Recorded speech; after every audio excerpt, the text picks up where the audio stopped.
going on, guys? Welcome into College Football Now by Chat Sports. I'm going to be your host today, Will Ortner, and we're going to be diving into the college football head coach hirings throughout the 2025 cycle and the 10 most important college football head coach hirings that I deem, as Penn State still has not found their new head coach just quite yet. We're going to dive into the first, and I would say the most important and the most known hire that has been made, and that is LSU going out and hiring Lane Kiffin from Ole Miss. Now, LSU had to go through a coaching search after moving on from Brian Kelly, who had a fairly successful career with the university, but not successful enough by LSU standards. He never ended up making it to the college football playoff, and of course, we know he loved to lose that first game of the season, this year being the first time that he frankly didn't. So Ole Miss goes out. They found the most known commodity in this head coaching cycle, grabbing Kiffin. He's been the head coach over at Ole Miss from 2020 to 2025. Now, aside from that 2020 season, which was weird for pretty much everyone else, he was a 10-win-a-year coach the rest of the way. He also, while not being able to coach that Ole Miss team in the college football playoff, he did lead them to Ole Miss's first college football playoff appearance, and he's had a very good record over their 4 10-plus win seasons, 2 of those getting to 11 wins, and it definitely feels like Lane Kiffin is a home run hire over at LSU. He can take the type of in-state talent that they're going to have from Louisiana and take LSU and the Tigers back to where they want to be, which is winning national championships. But I want to ask you, do you think that Lane Kiffin, in his tenure at LSU, will he win a national championship, however long or however short that will be? Now, I do want to say it's not a full A-plus hire for me, because at this point, we know how it's going to end. Ugly. Name a place where Lane Kiffin has gone that he has stayed for a long time, and also name a place that Lane Kiffin has stayed that it didn't end weird. USC fired him on a tarmac. Al Davis went in and had a PowerPoint presentation on why he fired him. I mean, Tennessee fans still hate him to this day. So, yes, of course, it's a good hire. I think Lane Kiffin took Ole Miss to heights that they have never been before and will never be back again. That being said, you know that if it's not a national championship type of program within the next couple of years, Lane Kiffin will leave and it will get ugly. Potentially, if the NFL calls, it might get uglier sooner rather than later. Now, I want to dive into the Ole Miss hiring as well, because it was a frantic situation, and they immediately went with their DC, Pete Golding. And why was Golding the immediate hire and he never even got the interim tag? Well, because Ole Miss was scrambling. They knew that as soon as Kiffin decided to move on to LSU, they couldn't leave him in the building. What if he brought some of the players with him over to LSU and just completely derailed what would be their first chance at a college football playoff and their first chance at a college football national championship? Ole Miss did have to promote someone from within to keep the continuity, and I think it's also a smart hire as well, because Golding can immediately take the players that are already there that do love and appreciate him and what he's doing. They can rally around him, and who knows, maybe they go on a run. Now, I would say Ole Miss gets a B on this. One, because Golding really wasn't going to be someone that the SEC was looking at as a potential hiring candidate for any of the other jobs. Like, no one at Auburn, no one at Kentucky, no one at Arkansas was really calling him or viewing him as a serious candidate. But I will say that when you only have 24, 48 hours to immediately turn around and find someone who can come in, be the head coach for the short term, but also for the potential long term at Ole Miss, I do think it was a home run hire there. I think it's a fairly good hire. Now, for Florida, they went out and they got Jon Sumrall, the Tulane head coach. And I think it was a great hire by Florida, because they're getting a guy who knows how to recruit the South, and they're getting a coach who knows how to win in the South. I understand that Troy is not a blue blood. They're not a traditional power. Look at that. All Jon Sumrall did was go over there and win. Tulane, not a blue blood, not a power. They're one win from getting into the college football playoff, and that is because of what Sumrall has done. I gave Florida an A when it comes to this hire because they went out and they grabbed someone that I think is moving up very quickly in the coaching ranks, but has proven that he can win in a multitude of different places. Sumrall is the type of coach that's going to get the most out of his players as well as get the best type of recruits there. Remember, a lot of this Tulane team left in the transfer portal the previous year. He goes out and he still gets enough players to put them in a position where they are in a win and you're in the college football playoff. I think that's very impressive, and maybe we'll get the Gators doing the Gator Chomp a lot more next season.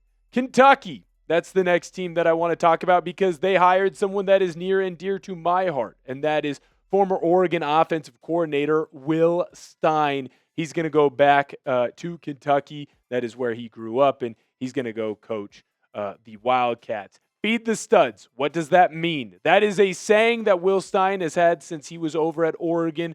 Back for the couple of years I got to cover him when I was working in the area. I'll tell you right now, Will Stein is a successful coach and is going to be a great hire for Kentucky. I give them an A++. He brought Bo Nix back to prominence. He helped Dylan Gabriel have one of the best years of his career. And now Dante Moore is having a fantastic season under Stein. Stein's been a great coach, has an offensive mind for the Oregon Ducks, and he took what Kenny Dillingham had and brought it up a degree. I think that Will Stein is going to lead the Wildcats to a very successful next couple of years, and that's a spot where it is hard to be successful, especially with a lot of your NIL money potentially going to that basketball team. The next coach and team that I want to talk about is Arkansas and Ryan Silverfield. He is the former head coach of the Memphis Tigers. And I don't have a whole lot to say here other than no one, even Arkansas fans, really seem all that excited. Silverfield gets a C for me when you look at a lot of the coaches coming out of the American. I do not believe that Silverfield was one of the top guys that people were talking about. People were talking about Sumrall. People were talking about Morris over at North Texas. There was not a whole lot of smoke to the fire that was Silverfield. It felt like those Memphis teams, while they did have a lot of talent, they didn't always perform up to the standards that they probably should have been. That's why Arkansas gets a C to me. Now I want to ask you guys, who have gone through about half of my list so far. I'll go through the full list throughout the video, and I want to ask what your opinion is when it comes to who is the worst coaching hire of the 2025 season. You can go into the comments right now and answer that off the top of your head, or you can wait till the end of the video, see who my 10 best hires were, and then go and give your comment on who of those 10 you think were the worst hire. But just make sure you do so down below in the comments. Now I have more that I want to talk about when it comes to the head coaching cycle, but first I need to let you know that this episode is brought to you by PrizePicks. It is the holiday season, the best time of year for sports. Bowl games, basketball matchups, playoff pushes, it is all happening at once. And while you and I are out here making decisions every day, what gifts to buy, what to eat, which game to watch, there's one place where it feels good to be right. PrizePicks. New feature alert. PrizePicks now has early payouts. If your lineup gets off to a hot start, you may now have the option to cash out those winnings before the game even finishes. On PrizePicks, how you play is up to you. If you want flexibility, choose FlexPlay, where you can even get paid if one of your picks misses. If you want the biggest payouts, go for the power play. No matter your play, PrizePicks is a great way to put your takes to the test. Download the PrizePicks app today and use code CLNS to get $50 in lineups after you play your first $5 lineup. That's code CLNS to get $50 in lineups after you play your first $5 lineup. PrizePicks. It's good to be right. Now I want to talk about another American coach here, and that is Alex Golesh, or I guess I should say former coach in the American Conference, because Golesh has left University of South Florida and he's heading over to the Auburn Tigers. Now his coaching career over at USF is, well, frankly, not as good the first 2 years as it was this year. But what is important to mention about this USF team is they are not afraid to go and travel and play tough teams, right? They played an Alabama team that had Nick Saban still as the coach in one of the years that he was there.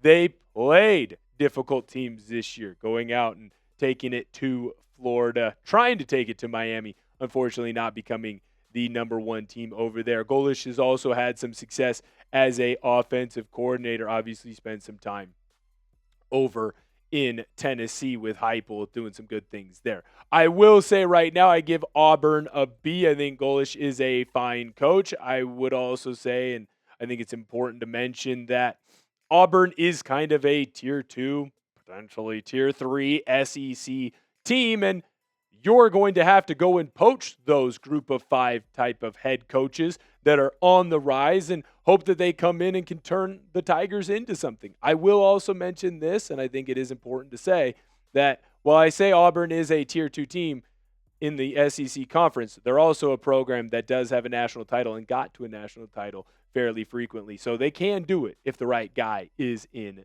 that head coaching position.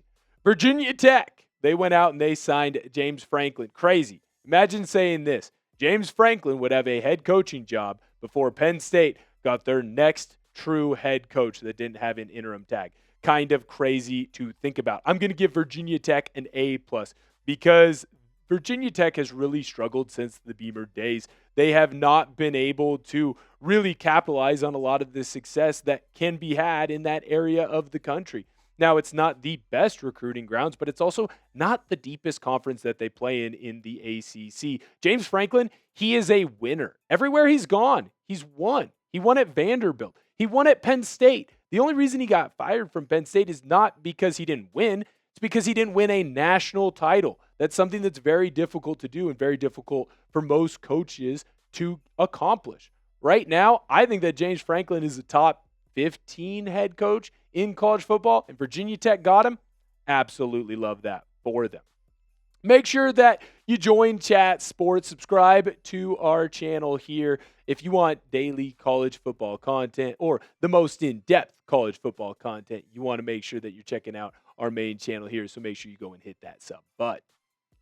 Now, I want to dive into UCLA's hiring of Bob Chesney, the former JMU head coach, James Madison, that is. And I'll tell you right now, I think that is a fantastic decision by UCLA to go out and hire Chesney because, well, he's the type of coach that finds a way to win with underdogs. He is a proven winner. He's bounced around to multiple different programs. He started out at the FCS ranks and the Division II ranks, and he moved up very quickly, right now posting a career head coaching record of 131 wins and only 51 losses. Everywhere that Chesney goes, they end up being winners, and he might potentially get JMU into the college football playoff. This is an A hire for UCLA. You are always going to be the second fiddle to USC, but getting a guy like Chesney into your program, going out, shown that he knows how to recruit guys that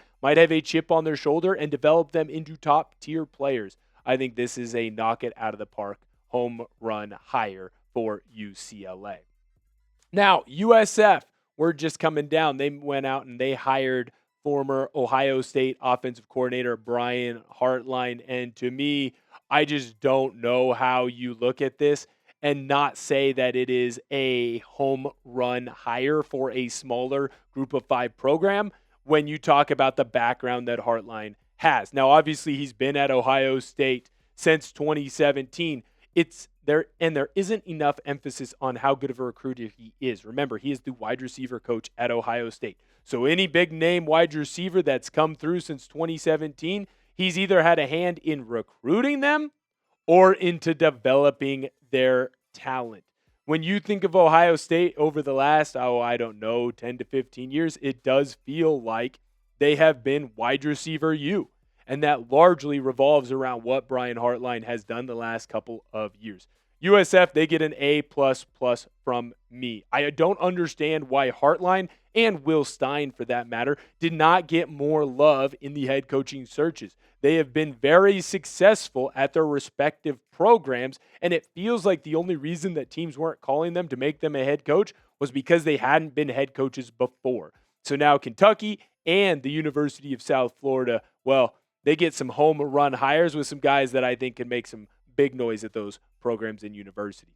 Now, the last head coach hiring I want to talk about, of course, is Pat Fitzgerald. He's going to take over at Michigan State from Jonathan Smith. He's going to be the new head coach over there in East Lansing. Now, I do think it's important to say that Michigan State does get a B. Fitzgerald is a proven winner. At Northwestern, a program that really probably should be a group of five school, he did find ways to win, and he had years where they were halfway decent. I think he can come in, give a little bit of that Midwest attitude to the Spartans, and who knows? Maybe they'll end up being a team that makes some noise in the Big Ten. Always seems like the Big Ten's going to get, at least three, potentially 4 to 5 teams into the college football playoff every year. Maybe that could be Michigan State. What are your thoughts? I asked you what the worst head coach hiring was.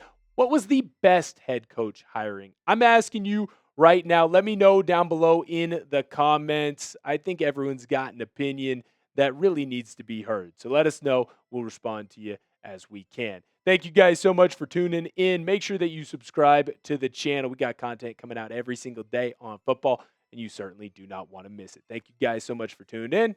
I'll catch you guys later.